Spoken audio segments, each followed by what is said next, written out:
ఆదరిస్తూ ఈ సినిమా విజయంలో ఒక భాగమైన మీడియా మిత్రులకి ఈ సమాముఖంగా ధన్యవాదాలు తెలుపుతున్నాము. సార్, మేము ఒక 22 ఇయర్స్ నుంచి డిస్ట్రిబ్యూషన్లో ఉన్నాం. బట్ ఎన్ని సినిమాలు చేసినా ఎన్నో విజయాలు చూసాం, పరాజయాలు చూసాం. బట్ ఇలాంటి ఒక గొప్ప సినిమా మేము చేసామనే ఒక ఫీలింగ్ అయితే చాలా గట్టిగా ఉంది సార్. ఇది ఎప్పుడు మా జీవితాల్లో నిలిచిపోయే సినిమా. తప్పకుండా ఒకప్పుడు చిరంజీవి గారు రుద్రవీణ అనేది ఎప్పటికీ గుర్తుండిపోద్ది.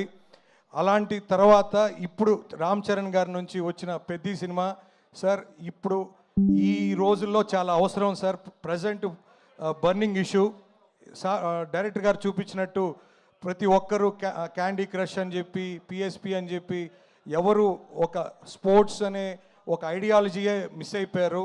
స్పోర్ట్స్ అనేది ఎంత అవసరం అనేది ఈ సినిమా ప్రతి ఒక్కరిని గుండె తడుతుంది. అందులో ఇంకోటి ఏంటంటే ముఖ్యంగా స్పోర్ట్స్ అనేది ఫిజికల్గా మెంటల్గా కూడా చాలా అవసరం. ఎందుకంటే నాకు తెలిసి మా ఇంట్లో మా పాప కూడా ఒక ఎగ్జామ్ రిజల్ట్ వచ్చినప్పుడు పైనుంచి వస్తూ ఉంటే ఇంట్లో ఏడుస్తూ వస్తున్నది. ఏమమ్మా అంటే ఏదైనా అయిందని పోతే 1 మార్క్ తగ్గింది డాడీ అన్నది. అరే 1 మార్క్ ఇంత ప్రెషర్ ఫీల్ అవుతున్నారు ఈ జనరేషన్ అని చెప్పి అప్పుడు డిసైడ్ చేశాను. నా డాటర్ని సన్ని ఇద్దరిని కూడా స్పోర్ట్స్లో జాయిన్ చేశాను. They are doing very good. So ముఖ్యంగా నా కూతురు టెన్నిస్ కానీ, నా కొడుకు క్రికెట్ కానీ, బికాజ్ ఒక గేమ్ అనేది విన్నింగ్ లూజింగ్ అనేది ఇట్ ఈస్ వెరీ వెరీ అంటే అది తప్పదు. ఎందుకంటే ప్రతిదీ మనం గెలవలేము, ప్రతిదీ మనం ఓడిపోం. సో ఖచ్చితంగా ఇలాంటి ఒక బ్యాలెన్స్డ్ మైండ్ సెట్ రావాలంటే ఈ జనరేషన్కి ఖచ్చితంగా స్పోర్ట్స్ ఎంతో అవసరం.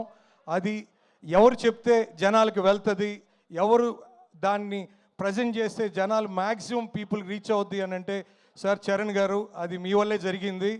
ఖచ్చితంగా సార్ మీ ఎఫర్ట్, మీ ట్రాన్స్ఫర్మేషన్ ఈ జనరేషన్కి చాలా చాలా ఉపయోగపడుతుంది sir. We are very very proud. ముఖ్యంగా ఈ సినిమా మాకు మా రవణ, నవీన్ అన్న ఇద్దరు కూడా ఫస్ట్ నుంచి కూడా అరే ఇరగదీసేసింది అనే మోడ్లోనే చెప్పారు. సో అది ఈరోజు మాకు సతీష్ గారు మాకు ఇవ్వటం, తప్పకుండా ఈ నైజాంలో మన ఆఫీస్ మైత్రి మూవీ డిస్ట్రిబ్యూటర్స్కి రావటం నిజంగా ఒక అదృష్టం అండి. తప్పకుండా ప్రతి ఫ్యామిలీస్ కలెక్షన్స్ చూస్తుంటే ప్రీ రిలీజ్ ఈవెంట్లో చెప్పినట్టు ఒక్కరిగా ఇద్దరుగా రావట్లేదు, 5, 10 సంఖ్యలో వస్తున్నారు. అందువల్ల మనకు ఆ రిజల్ట్ కనపడుతుంది సార్. ఈ సినిమా చాలా పెద్ద రన్ ఉంటుంది సార్. ప్రతి ప్రేక్షకుడు ఈ సమాముఖంగా ఇప్పుడు దాకా వచ్చిన ప్రతి ప్రేక్షకుడు, ఆశీర్వదించిన ప్రతి ప్రేక్షకుడికి ధన్యవాదాలండి, కృతజ్ఞతుడిని. ఇక మీదట కూడా చూడని వాళ్ళు కూడా ఖచ్చితంగా థియేటర్కి వచ్చి చూడండి. ఇలాంటి ఎక్స్పీరియన్స్ ఒక 4 గోళ్ల మధ్య ఓ టీవీలోనో లేకపోతే హోమ్ థియేటర్లో చూస్తే వచ్చేది కాదండి.